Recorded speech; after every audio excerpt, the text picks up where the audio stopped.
Hi, everyone. I'm Emily. And this is Eva. And you're listening to Speech Talk. We're your research book club so you can do evidence-based practice in practice. So let's start talking.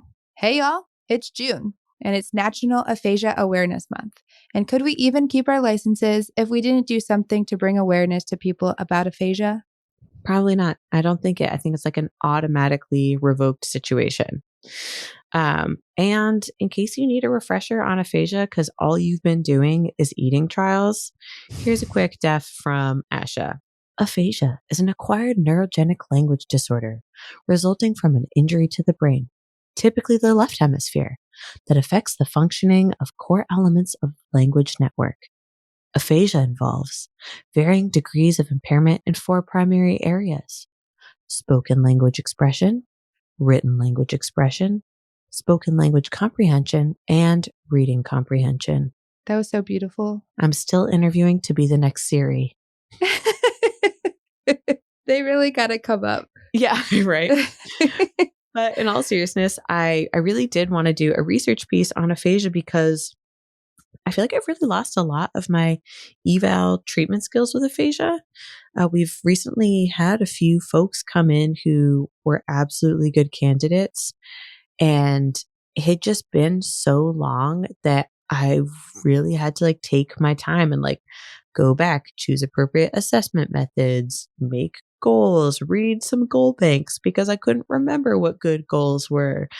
And then on top of that, at my site, our turnover is so fast. I really struggled to come up with an appropriately timed plan of care and quick enough methods to assess aphasia that was better than some of my quick and dirty screens that I do. And I felt a little bit like I let those patients down. So Emily really came through and found this great article that has convinced me to start using the Quick Aphasia Battery, or the QAB. QAB.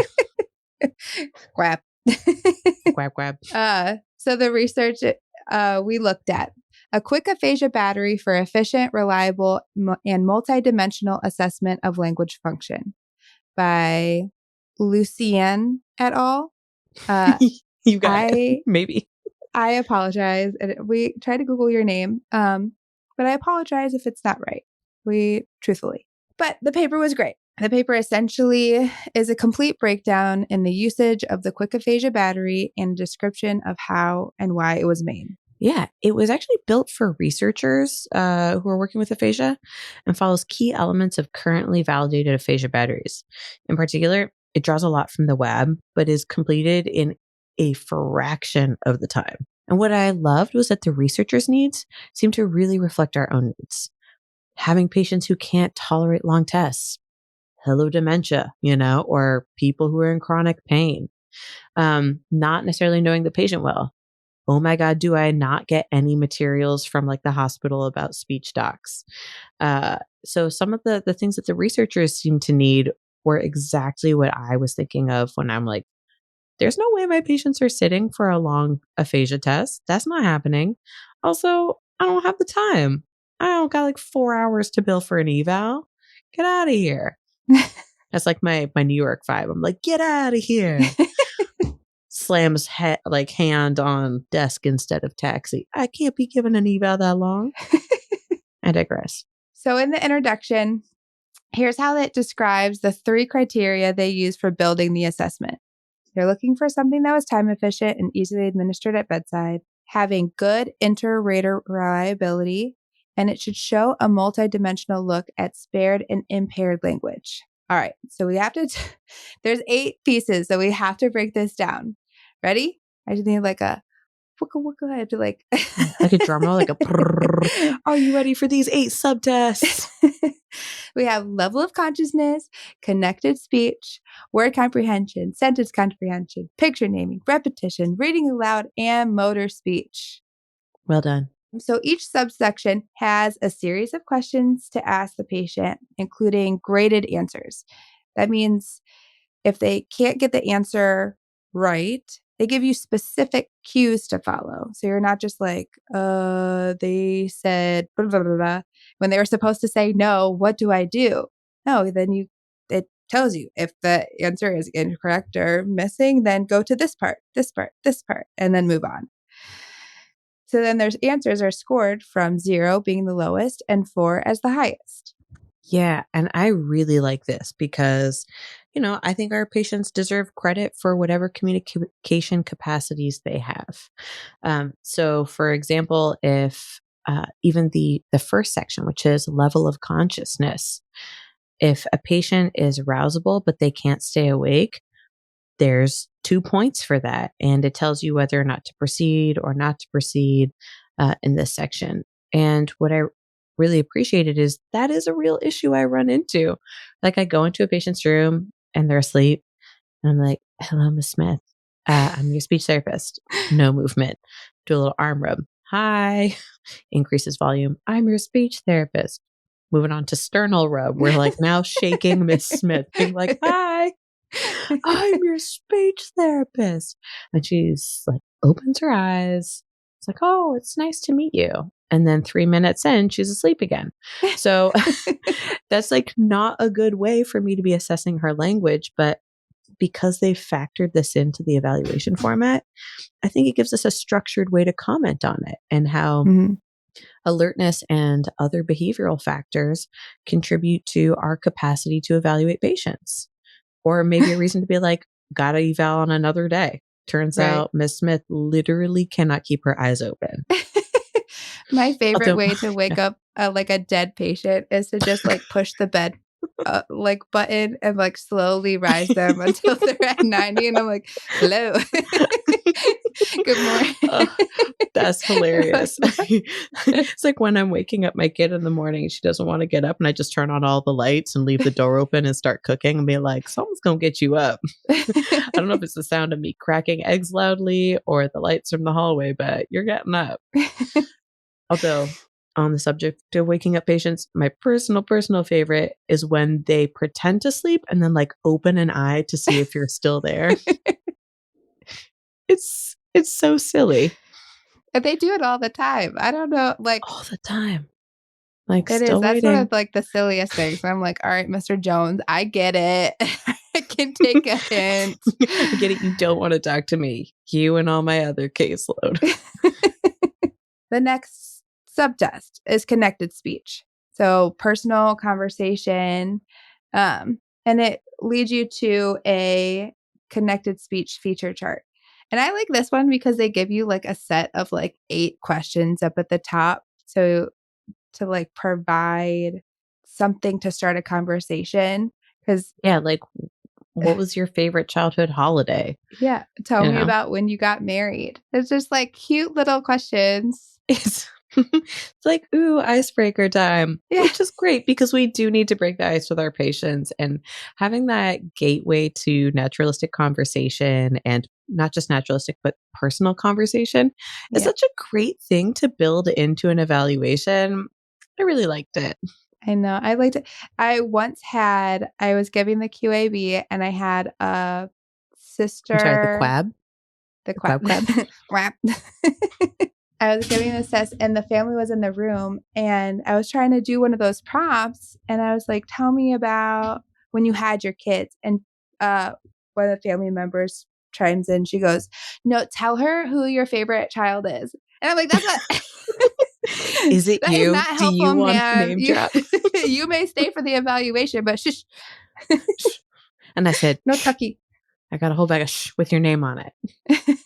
Anyways, what's the next subtest? Word comprehension. So this is where there's a chart with, I think it's like a field of 6 pictures, and you say, "Show me the blank." And what's cool is that within that field are other pictures that have either semantic or phonetically similar images. So like goat and coat would be our phonetic. And then ones it's like a violin and a trombone. Obviously, they're semantically related as instruments. And so even if they're getting it wrong, they can still get points for being within the like ballpark of semantic and phonemic opportunities. And so again, even though they're not getting the right answer, they're getting points, and we're starting to understand and get a more nuanced picture of what their expressive and receptive language is looking like, which for us clinicians is like the best thing. This is your first opportunity in this test too, to have the patient looking at something solid. So there's 2 sets of 3 pictures. There's left, center, right. So if you notice that they're not paying attention to the left or right side, this is our ability to see whether or not some kind of visual neglect situation might be happening. The next section is sentence comprehension. So this is a yes/no format, going from really easy questions like, am I a man? Who knows? Yes. Yes, you are, Emily. You're a strong, independent man. So, sentence comprehension. So it goes from super easy questions all the way to like very direct questions. Like, is bread delicious? Yes. To very difficult questions like, if I say I'm going to meet you at the park later, am I already at the park? Causing them to really have to think about the nuances of those sentences. Yeah, which I like because when we're doing like the net health eval portion and you have to comment on their ability to respond to yes, no, I'm always a little hesitant because on the one hand, people can do yes, no really well for is the door open? Is it daytime? But then you start asking them more complex questions throughout your time with them and it's really breaking down. So I love watching the complexity of yes, no increase because I think it tells us a lot about even the most basic form of response. Yes, no. Picture naming. That's next. They get to label pictures. And what I really liked about this subtest is because I think it's a good indicator for whether or not they can use a communication board. You're looking at their ability to see an image and correctly label it. If they do well on this, to me, that's like an indicator that next session, let's get out the comm board and see if this is going to help you improve your communication with your caregivers. And AAC. Oh, yeah. So, like, if they do really good on this one, my next session is the Lingraphica.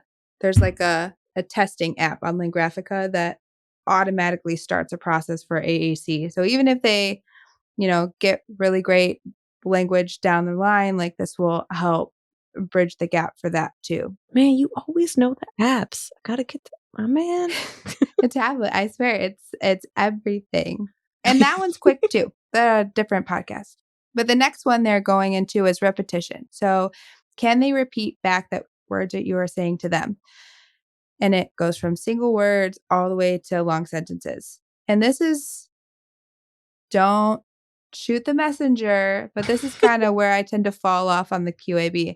I especially depend like if their impairment is pretty severe, if they're not able to say back 1 to 2 words, calling it. I'm ending that section. We're just gonna go ahead and fill that sucker up with zeros because I'm not gonna force you to repeat me.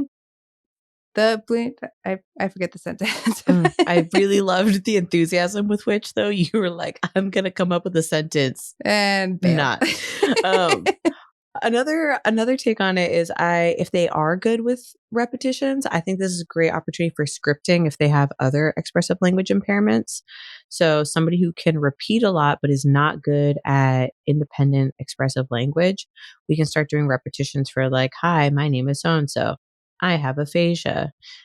I need the bathroom or whatever other phrases you agree with your patient are important for them being able to navigate either their time in facility, communicating with their caregivers, or, goals for communicating with family.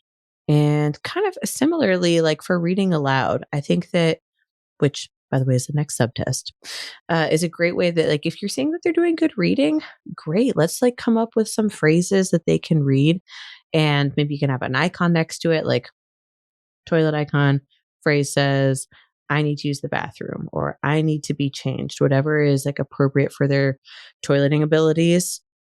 They can read it. If they can't come up with it, they can find the sentence that's appropriate and communicate their needs. Beautiful. Yeah, and that makes it a lot easier for like nursing and aides to just help them. Yeah, definitely. And then the last section, we made it all the way to number 8, our motor speech. They have you do like verbal agility and just range of motion tests. test, and just to kind of tease apart the dysarthria, the possible apraxia, just to make sure your treatments are 100% aligned with aphasia, because they can look a little bit similar, but they're definitely very different. And it like makes you do it. Honestly, I don't do a lot of motor speech. Usually I just feel like I don't have time during evaluations. And then Net Health always wants me to comment on motor speech. And I'm always like, did not test. Because I don't do all of the things in that section, and they are all mandatory for commenting if you did do motor speech. So the fact that it makes you do the patika and there's like a sustained ah that I can count and so on and so forth, I'm like, all right, I should be doing this anyways. So it makes me do the motor speech. I guess I got to fill it out. Whatever. Thanks for reminding me. Yeah, exactly. And I mean, the reality is that like, I just don't see that many like motor speech impairments. I'm always like, who cares? But we should, because like clinicians should care about everything. Right. I know but to that point, a motor speech impairment seems, I mean, it's a little off topic, but motor speech is always like, yeah, they have like weakness and we can over articulate, but they're just going to tease me when I try and target this. Like, what? Yeah. You want me to talk like this? Yeah. Yes. Actually, I do want you to talk like this. Just leave your lips in a pucker for a long time while we say shushy sounds. Yeah, and like, for you're real. kidding. Anyways, okay. I digress. Moving on. Whatever the occasion, effortless elegance is right this way. Because Hilton brings you new ways to stay courtesy of the Nomad London. And it doesn't stop at award-winning dining in a space draped in velvet and illuminated by vintage chandeliers. No, this day goes beyond with unparalleled personalized service and attentive hospitality. Oh, and did we mention the Nomad London can be booked using your Hilton Honors points at Hilton.com? Hilton, for the stay. This episode is sponsored by Friskies, who would like to tell your cats hi. Now, if that didn't get your cat's attention, there is one thing that always does the trick. Just pour some Friskies crunchy food in the bowl and you'll hear those paws come running. Works every time. With so many Friskies choices, you can always bring your cats running from their secret napping spots. There's always more to explore. See for yourself at friskies.com or visit your local store. So was there research?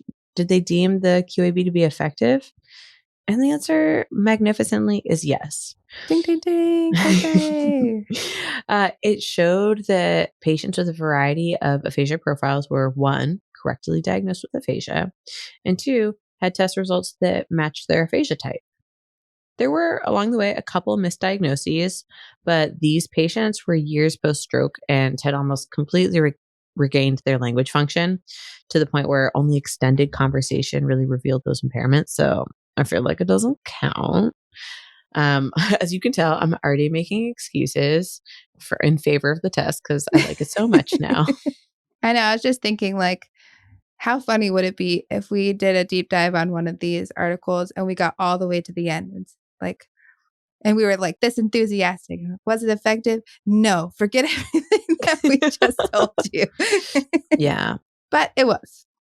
And they had limitations. For one, writing. As we stated, and Asha reminds us, writing is a part of communication. So maybe include it in an informal thing. Just have them write their name, right? Some There's automatics. Also a notes section at the bottom, which is meant for the clinician, but it's also just a great little spot to be like, write a sentence, choose a sentence. You write something down here. So you can work it in. Right. It's not that hard. And then there's a 6-second response time. So you give the patient 6 seconds to respond, and then you got to move on. This kind of allows us to understand some response time, some auditory processing delays, maybe, just to better prepare caregivers around to allow this person more time. So while it is a limitation, it limits people's scores. It also provides a lot of education, which I think is good. Yeah, definitely. I mean, they make it really clear that the 6-second response time is to help this be a really quick assessment. They're like, again, you want that 15-minute, like that quarter of an hour goal, that 15-minute goal. So you can technically move on after 6 seconds, but, doing dynamic testing, see if they get it after 10 seconds. Do they get it after 20 seconds? And as what Emily was saying, that can then be a way in which we inform caregivers. Because I have a lot of people come up to me and be like, this person can't respond. And I'm like, did you try counting to 10 in your head?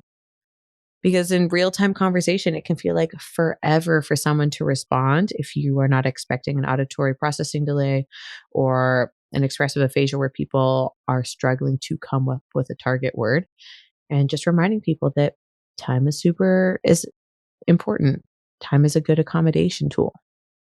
Yeah, and the last limitation they talked about was minimal detail. And I'm like, meh. I think I don't know if this is like a complex or something, or like They're like, can't we're brag not about good yourself, enough. but like, girl, you're good. Like, I like you. Like, like let's hang out. Yeah. I think your detail's good. Like I'm enjoying what you're putting out.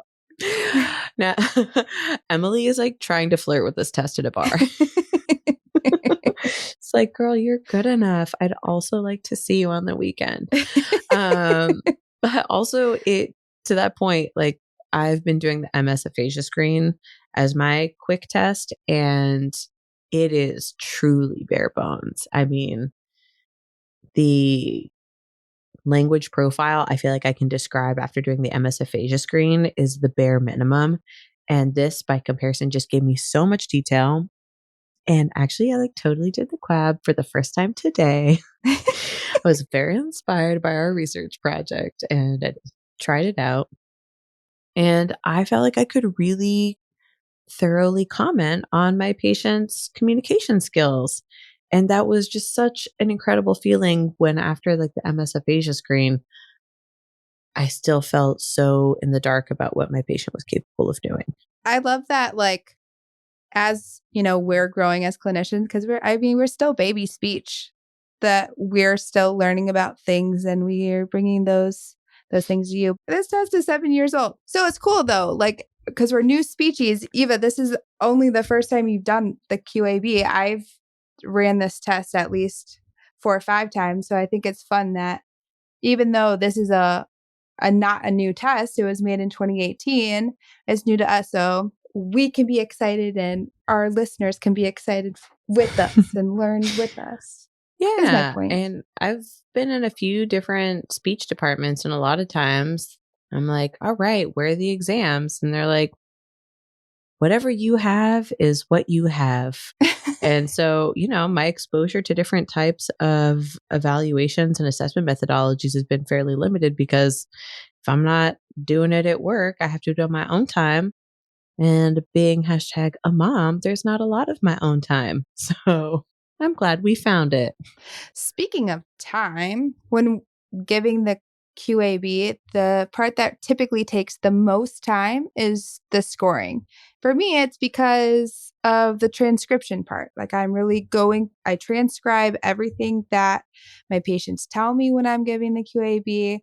So I go back through all my scoring just to double check that I can't give them an extra point here or there. And these lovely, gorgeous, wonderful authors provided not only the QAB to us for free, but they also gave us a scoring guide for free.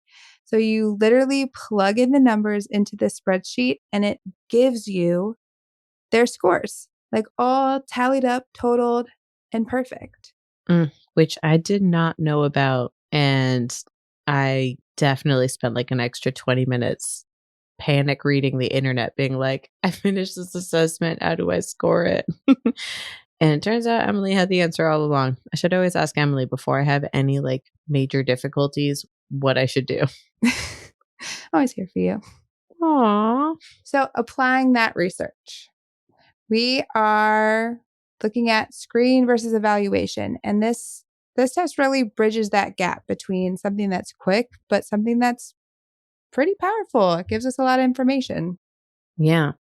It's a little bit rough, but frankly, it gives us a really detailed linguistic profile of our patients, given the amount of time you have to spend on it. And I think the subtests translate really well into goal writing. I mean, think about it. Word comprehension. These are the errors. Boom. Goal. Repetition. They can do it or they can't do it. If they can't do it, let's maybe try it out. Boom. Goal. So super effective in terms of translating to therapeutic objectives. Boom. Boom. And it's free. It's free. I wanted to get so the click good. it at work. That's not happening. That's a $300 test. Nobody buying that for me. Nobody's. They're buying nothing. Yeah.